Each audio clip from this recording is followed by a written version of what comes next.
پھر وہ کہتے ہیں میں نے انہیں یقین دلایا ایسا ہی ہوگا. انہوں نے فرمایا میں لندن میں اپنے فلیٹ میں سویا ہوا رات کا پچھلا پہر تھا اور میرے بستر کو کسی نے ہلایا. میں نے آنکھیں کھولی ادھر ادھر دیکھا تو کوئی نظر نہ آیا. پھر میں سو گیا. پھر میرا بستر ہلا. میں پھر اٹھا کمرے میں ادھر ادھر دیکھا تو سوچا شاید زلزلہ آیا ہوگا اور کمرے سے باہر نکل کر دوسرے فلیٹ کا جائزہ لیا. تمام لوگ میں اسلام تھے سوئے ہوئے. میں واپس کمرے میں آ کر پھر لیٹ گیا. آنکھ لگی تھی کچھ ہی دیر گزری تھی کہ تیسری بار پھر کسی نے میرا بستر نہایت زور سے جھنجھوڑا اور ایسے جھنجھوڑا کہ ڈر کے اٹھ بیٹھا ہڑبڑا کر اٹھ بیٹھا. پورا کمرہ معطل تھا خوشبوؤں سے بھرا ہوا تھا. میں سوچا ابھی لیٹا ہوں جاگا ہوں مجھے خوشبو نہیں آئی تھی ابھی میرا کمرہ اتنی خوشبوئیں آ رہی ہیں. میں نے فوری طور پر محسوس کیا کہ اندھیرے میں غیر معمولی شخصیت میرے کمرے میں موجود ہے. میں نے کہا کہ آپ کون ہیں؟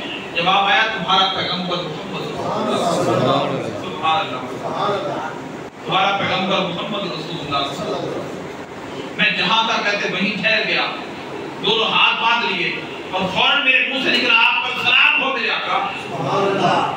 کہ ایک بار پھر وہ خوبصورت آواز گونجی کہ جناب بڑے اعظم ایشیا کے مسلمانوں کو تمہاری بڑی ضرورت ہے. جناب آپ ہندوستان لندن میں سوئے پڑے ہیں آپ ہندوستان چھوڑ کے جا چکے ہیں قائد اعظم رحمۃ اللہ تعالیٰ علیہ. بڑی ضرورت ہے مسلمانوں کو اور میں تمہیں حکم دیتا ہوں کہ تحریک آزادی کی جا کے قیادت کرو اور اس شرط کے ساتھ قیادت کرو گے کہ میں تمہارے ساتھ ہوں. سبحان اللہ. یہ کون کہہ رہے ہیں؟ ابھی پاکستان بنا نہیں ہے بھائی ابھی تحریک چلی نہیں ہے ابھی تو مخالفتیں چل رہی ہیں. پتہ نہیں یہی ملک ہے یہی قوم ہے یہ سارا کچھ ہے. اور قائد اعظم رحمۃ اللہ تعالیٰ علیہ کہاں ملک چھوڑ کے جا چکے ہیں اور آقا دو جہاں کیا فرما رہے ہیں کہہ رہے ہیں جاؤ تحریک کی قیادت کرو میں تمہارے ساتھ ہوں. تو بالکل فکر نہ کرو انشاءاللہ تم اپنے مقصد میں کامیاب ہو جاؤ. کہہ رہے ہیں رحمۃ اللہ علیہ فرماتے ہیں کہ میں ہمہ گوش تھا صرف اتنا کہہ پایا کہ آپ کا حکم سارا ہوگا.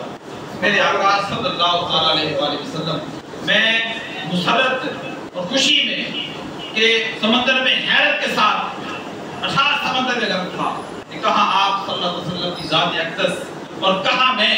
بس یہ شرف ہم کلامی یہ عظیم واقعہ میری واپسی کا فیصلہ. سبحان اللہ. قائد اعظم رحمۃ اللہ علیہ کہتے ہیں میں ہندوستان چھوڑ کے جا چکا ہوں میرا تو ارادہ نہیں تھا واپس آنے کا.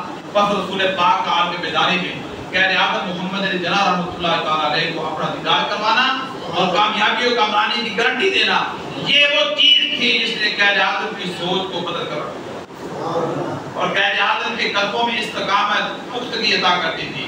اور وہ محمد علی جناح کو قائد اعظم محمد علی جناح بنا دیا. یہاں پر سامنے پھر قائد بنا دیا کہ جاؤ قیادت بھی کرو تحریک کی اور قائد بن جاؤ.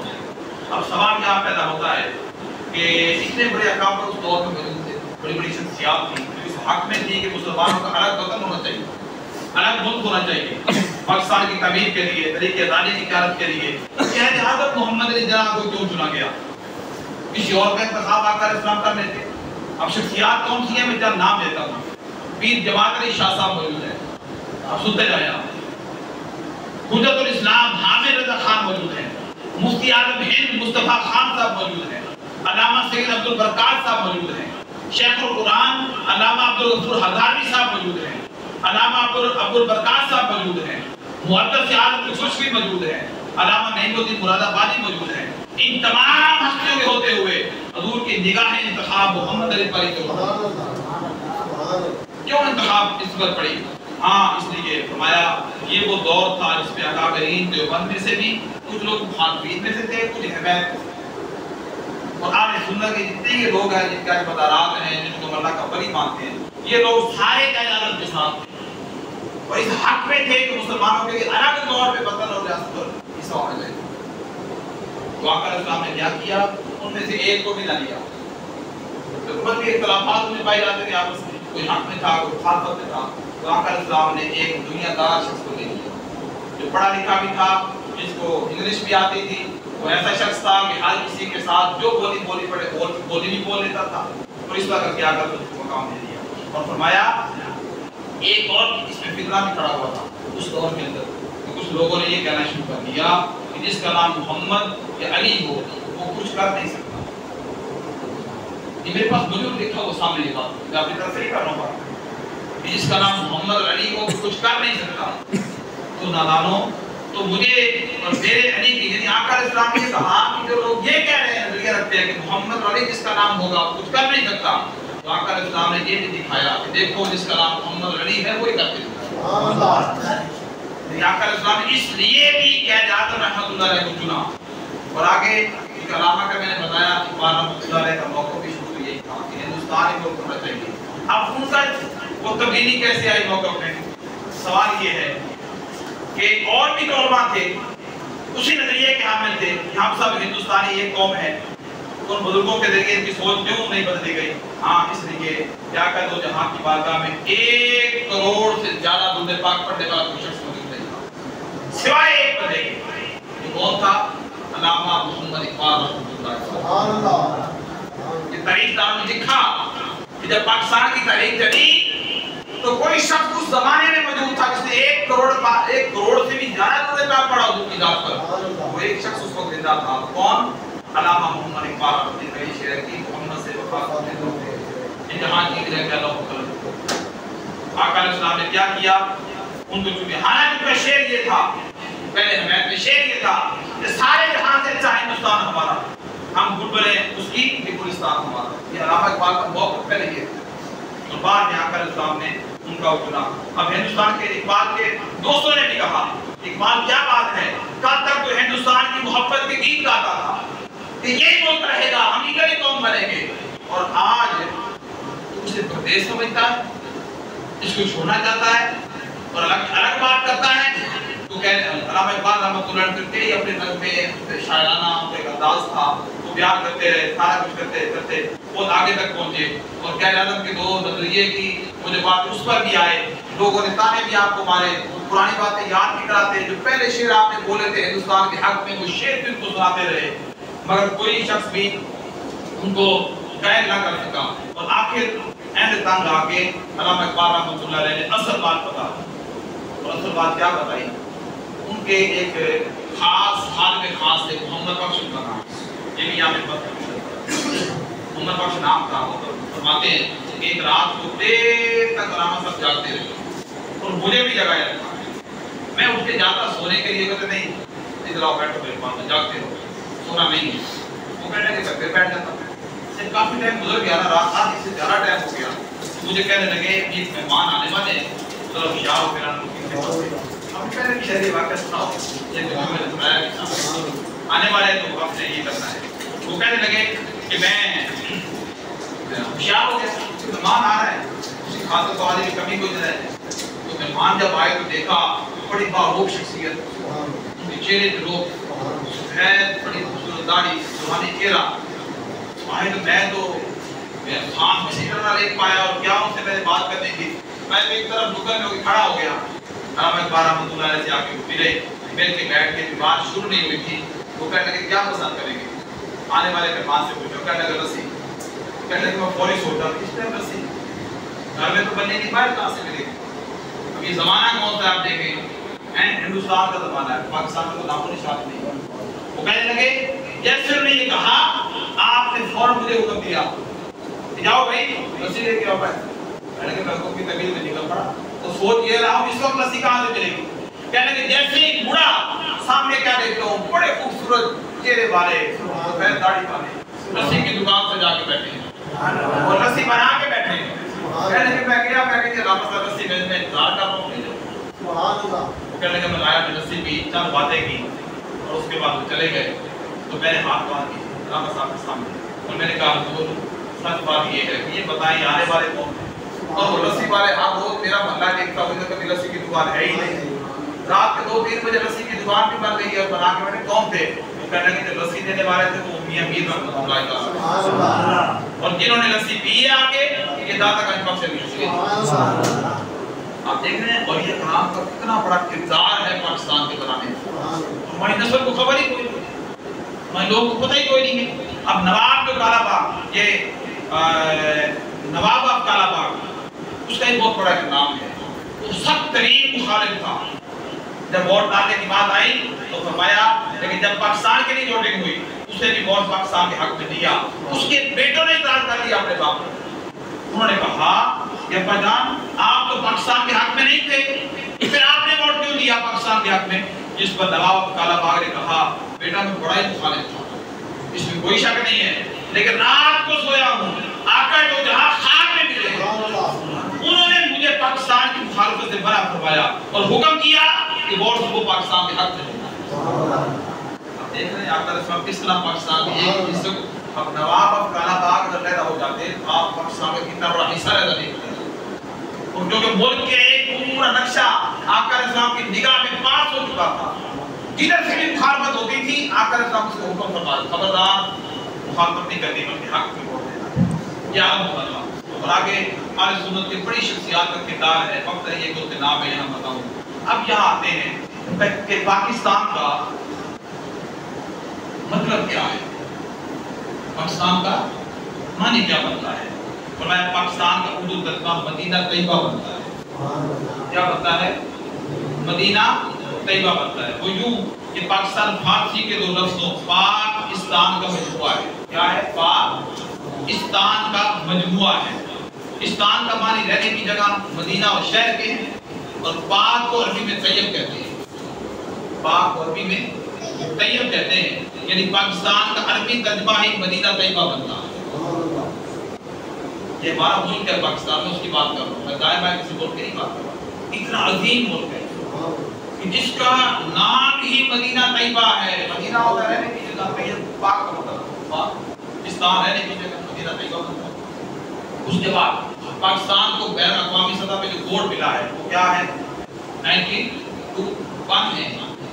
ابھی جو 92 ہے ملنے والا کوڈ، علم اور عدالت سے آگاہی جو لوگ رکھتے ہیں علم اور عدالت سے وہ جانتے ہیں کہ یہ جو 92 کوڈ ہے یہ کون سے اسم کا یہ عدالت کرتے ہیں، جس سے کہ 92 ہو جاتا ہے۔ آپ نام محمد صلی اللہ علیہ وسلم پڑھے، آپ نے شاید کوئی بھی کوئی عدالت نہیں لاتا، میں نے الحمدللہ پڑھے، میم ہے نا میم، اس کے اندر ہے 40، تو محمد سے میم کتنی بار آیا؟ 2 بار، محمد 2 بار آیا۔ اس کے بعد دال اور ہا ہے، یعنی ہا کے ہوتے ہیں 8، دال کے ہوتے ہیں 4، 8 اور 4 40 اور 40 80 اور 12 ہو گئے نا 92۔ میم پہ 40 پھر میم پہ 40 کتنے ہو گئے؟ 80۔ ہاں کے 8 اور دال کے 4 کتنے ہو گئے؟ 12 اور 80 یہ کوڈ ہے اس کے محمد۔ یعنی کوئی شخص بھی دنیا میں کسی خطے پہ رہتے ہوئے، دنیا میں کسی ملک پہ رہتے ہوئے پاکستان میں کال بھی کرے گا پہلے اس میں محمد کو ٹچ کرے گا۔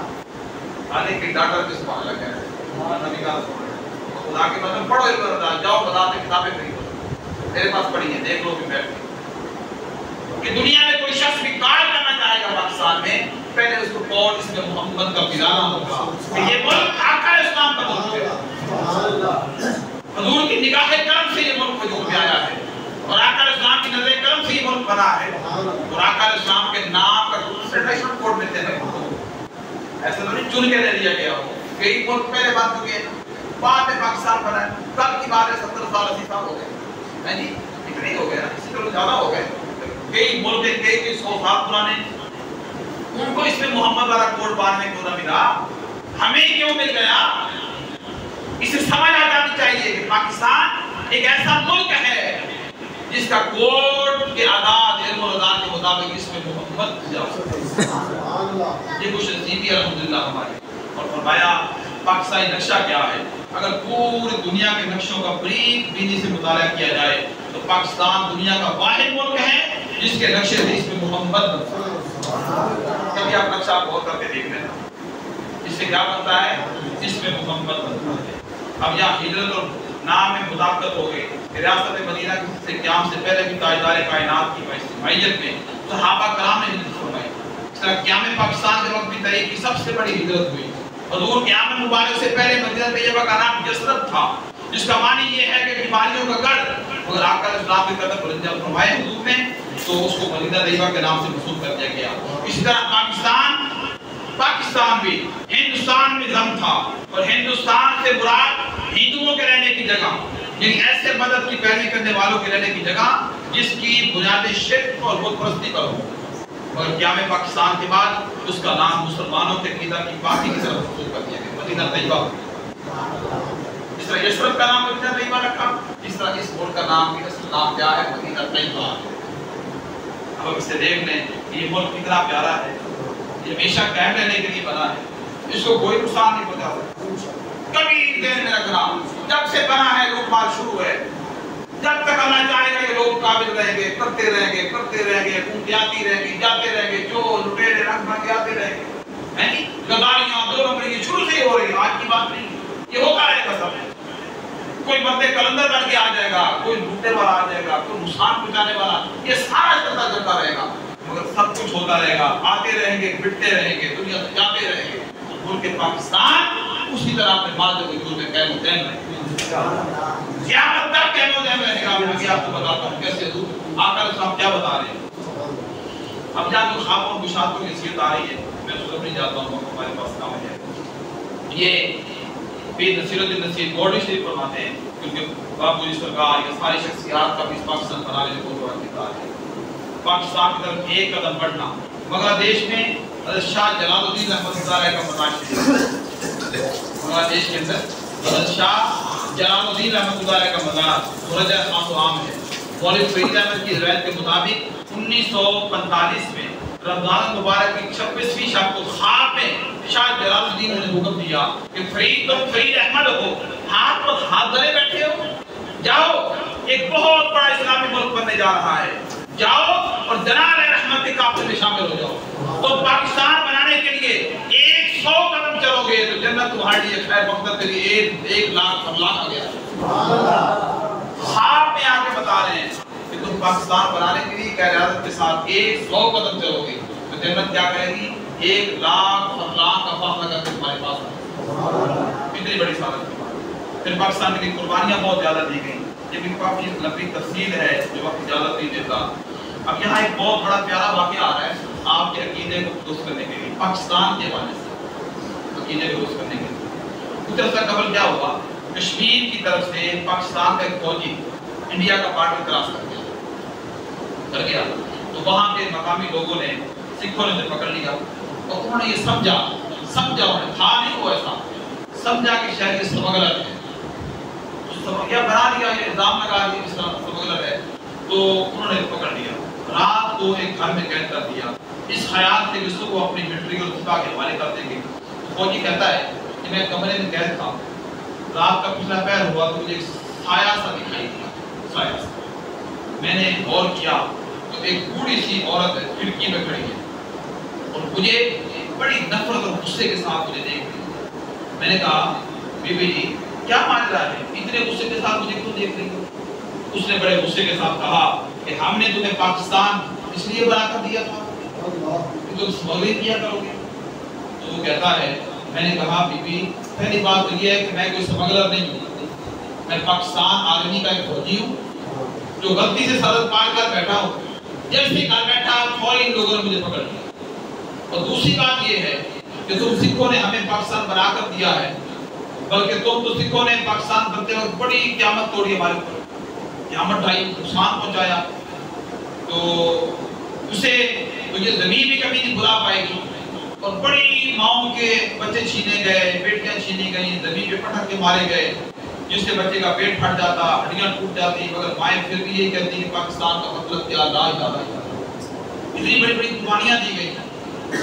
تم نے تو اس وقت ہمارے بڑے غضب ڈائے تھے، تم نے پاکستان کب بنایا تھا؟ اس خاتون کو خاتون رونے لگی، اس کی آنکھوں سے آنسو جاری ہو گئے۔ اس خاتون نے جواب دیا، جو جواب دیا وہ بڑا قابل غور ہے، غور کرنا پڑا۔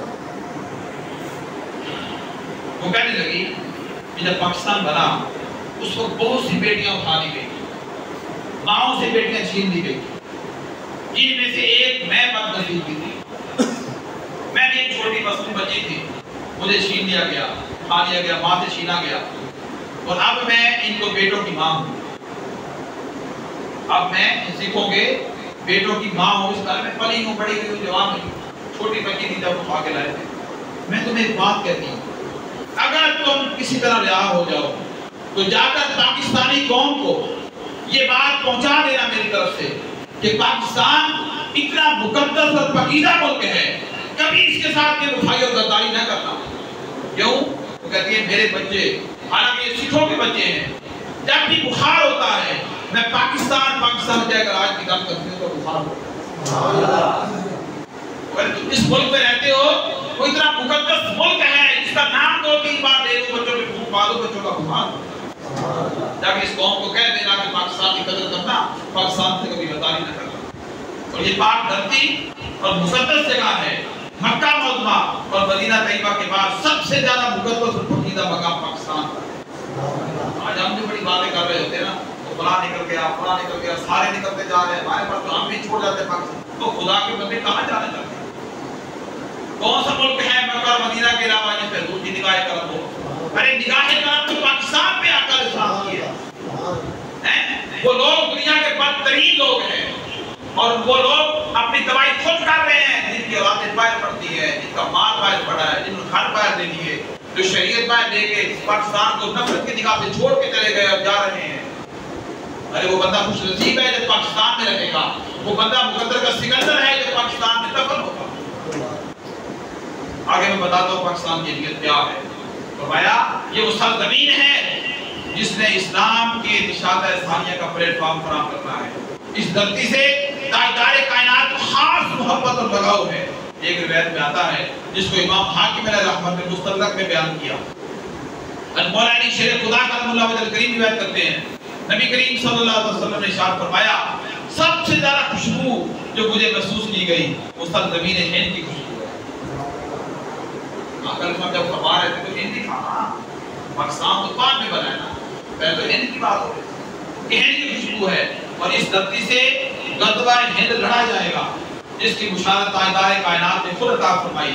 کتب حدیث میں جہاد کے بارے میں وہاں پہ موجود ہے یہ بات کہ جس میں مختلف صحابہ کرام سے بلکہ حدیث موجود ہے جن میں غزوہ ہند کو بہترین غزوہ قرار دیا گیا. حضرت ابو ہریرہ رضی اللہ عنہ فرماتے ہیں کہ آقا دو جہاں نے ہم سے غزوہ ہند کے بارے میں وعدہ فرمایا. حضرت ابو ہریرہ فرماتے ہیں کہ اگر میں اس غزوہ کو پالوں تو میں اپنا سارا مال، اپنی جان، سب کچھ پر قربان کروں.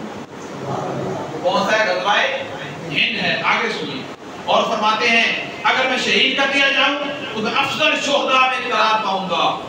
اور یہ حضرت ابو ہریرہ رضی اللہ عنہ کی آرزو ہے کہ آقا علیہ السلام نے اتنی تعریف کی تھی غزوہ ہند کی، جب ابو ہریرہ کی آرزو کر رہے ہیں کاش میں اس غزوے میں شامل ہو جاؤں اور میں اس میں شہید ہو جاؤں. آپ بتاتا رہے.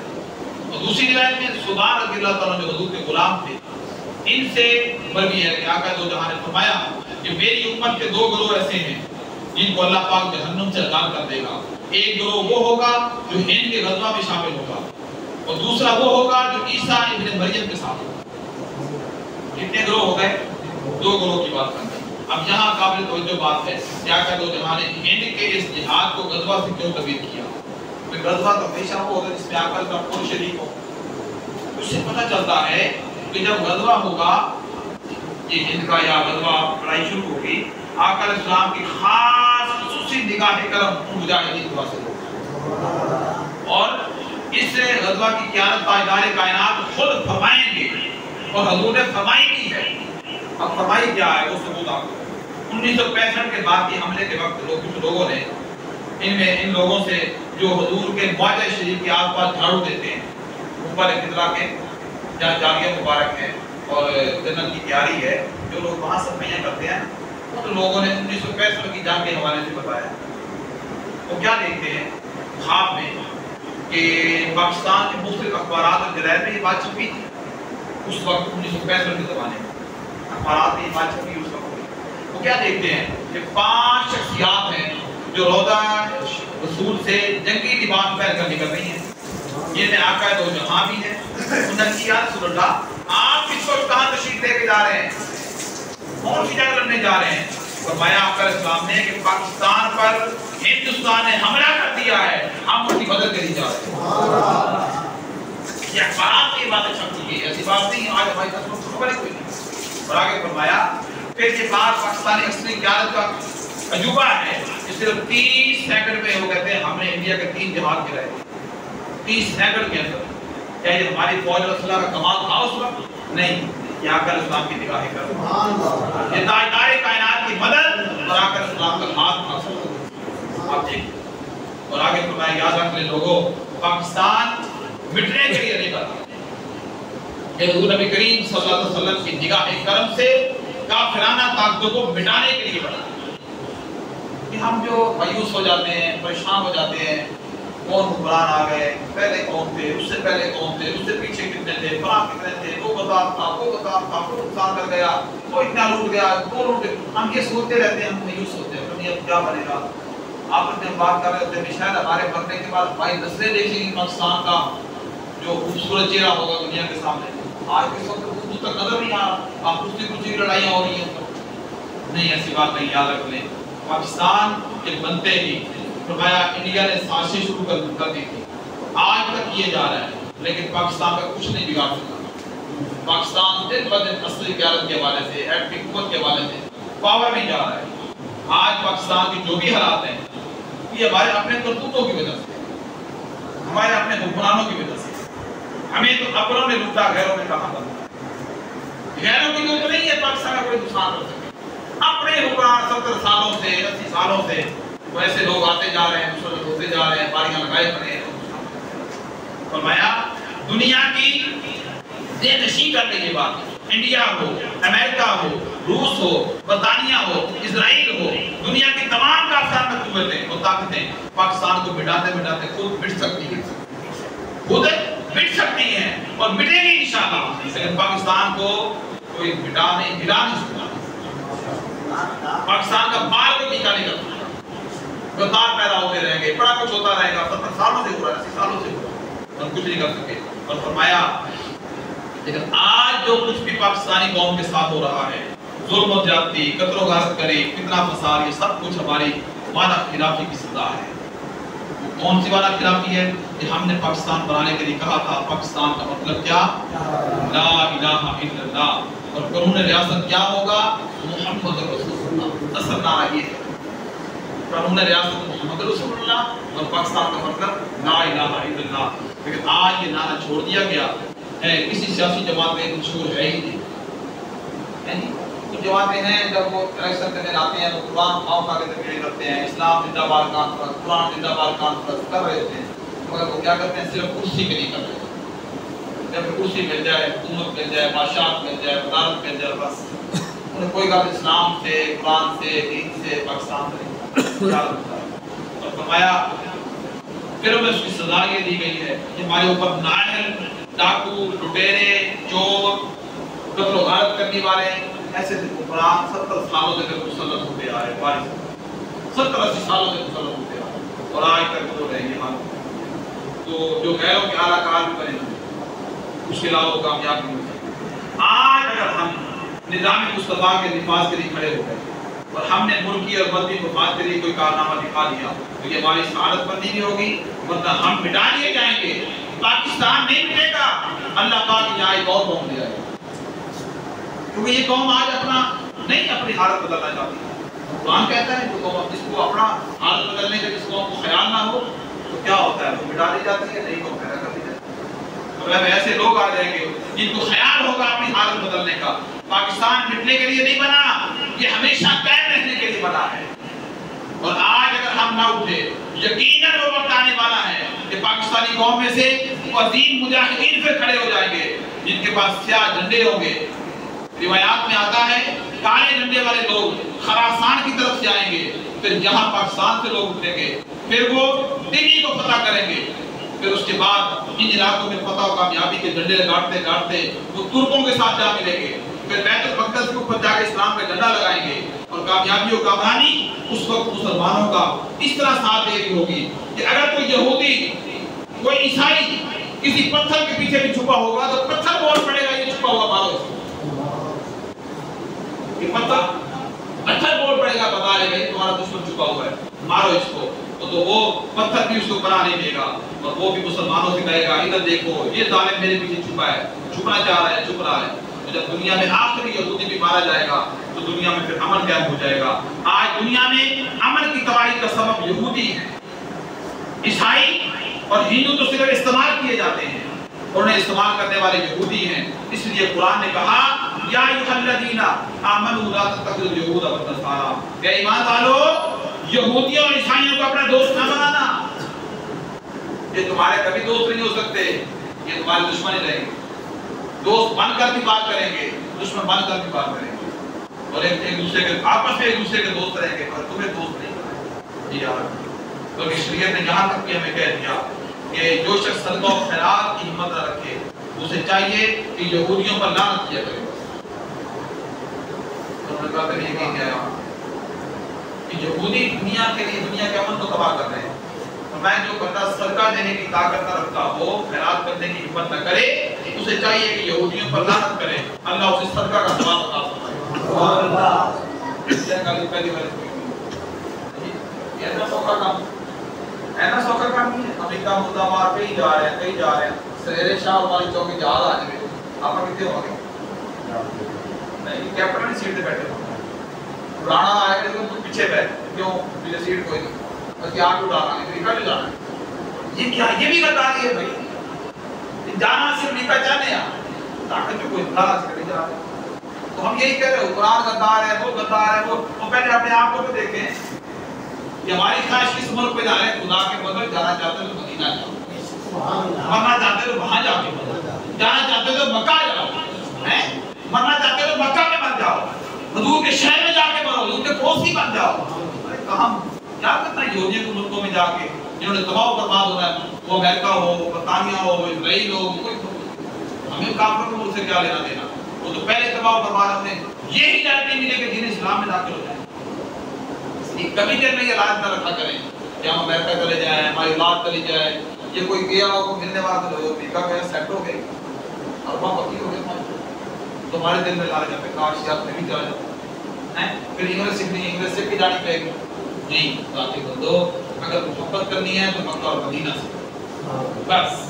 یہ محبت سب کچھ ہے، دنیا میں کامیابی ہے، آخرت میں کامیابی. اگر یہ محبت نہیں ہے تو پھر اگر ہم مسلمان بھی بنے رہیں اور امریکہ سے محبت بھی کریں تو مسلمان ہی نہیں رہے، حضور کا پھر ہمارے ساتھ تعلق نہیں رہے. آقا اسلام ملک بنانے کے لیے ایک ایک خواب میں میرے حکم دیتے پھر رہے، اور آج ہم اس ملک میں رہ کے ہمیں وطن سے محبت نہ ہو، غیروں سے محبت ہو یا غیروں کے ملک سے محبت ہو، ایسی محبت پہ لانا.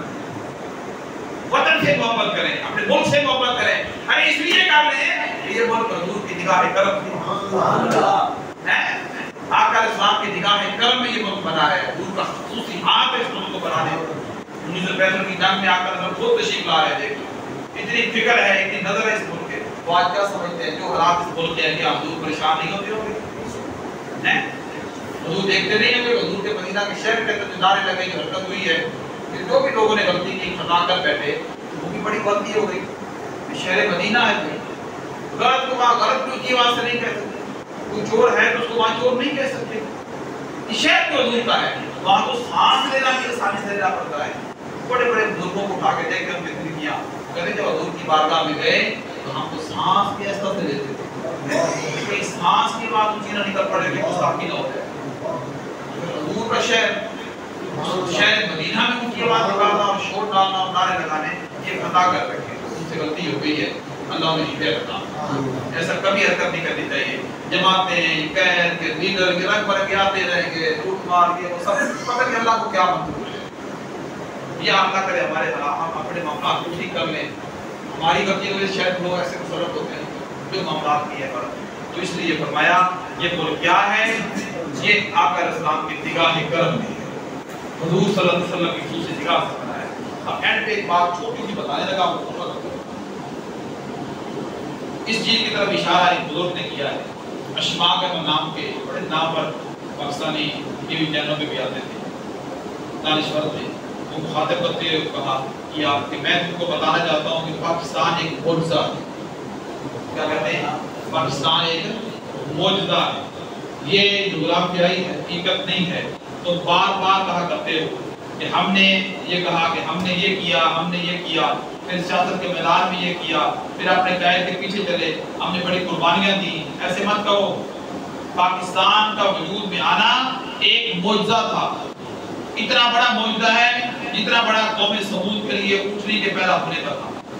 اگر تم اس پاکستان کو حضرت صالح علیہ السلام کی اونٹنی سمجھنا چھوڑ دو گے تو نہ تم رہو گے نہ تمہاری یادیں رہیں گی. اشفاق احمد کہتے ہیں کہ وہ بزرگ میرے گلے میں صافے کو پکڑ کر کھینچ رہے تھے اور یہ کہہ رہے پاکستان کیا ہے؟ اللہ کا اتنے خطرناک ماحول کے اندر جہاں پہ 100 سال میں ایک دوسرے کی پاور کا موجود ہو، وہاں پہ ریاست الگ بن جانا، مسلمانوں کے لیے بن جانا، غریب مسلمانوں کے لیے بن جانا، بے سر و سماج لوگوں کے بن جانا، راستے میں کھڑے ہیں کس کو مرضی ماری جا رہے ہیں، کاٹی جا رہے ہیں غیر مودی کی طرح، بچے چھین چھین زمین پہ پڑھ مار دیتے ہیں، ماں سے چھین لیتے ہیں، ماں پھر کہتی لا الہ الا اللہ۔ پاکستان کا مطلب کیا؟ لا الہ الا اللہ۔ تو دوستو بڑی قربانیاں دی، ایک بزرگ ہوا کرتے تھے ادھر، میرے کا نام نہیں آ رہا، تو ہمارے سیز صاحب کے مسجد کے ساتھ کھجور کی دکان بھی ہے ان کے بیٹے کی، وہ جب بھی قربانی کا موقع آتا نا تو ہم اکٹھے ہوتے کھالوں کے ریٹ شیٹ طے کرنے کے لیے، میں شوق سے انہیں کہتا کہ پاکستان کی داستانیں سنا اور ہو گیا اللہ پاک کی بخشش فرمائے، تو انہوں نے سارا یہ آنکھوں میں دیکھ خدا کی قسم چند باتیں بتاتے، ہم تو روتے ہی روتے تھے، وہ بتا کے بنا کے رونے لگا، کہتا میں نے آنکھوں سے دیکھا، آنکھوں سے کہ کسی کی ماں مزدور یا بزرگ کو اٹھا کے لے کے آ رہا ہے نا، سامنے تلوار لے کے سے نکل آیا ہے، نکل آیا اس نے ماں کو پھینک دیا، اپنی جان بچانے بھاگ، جوان بیٹی آ رہی ہے بچی، اسے دیکھ کر سامنے لوگ جتنا بڑا پکڑیں گے تو کنویں میں چھلانگ لگا کے اپنا ہاتھ ماں بچہ اٹھا کے لا رہی ہے، انہوں نے ماں کو بھی مار دیا، بچے کو زمین نکلا، دو سے مارا پٹا پھر وہ مارا،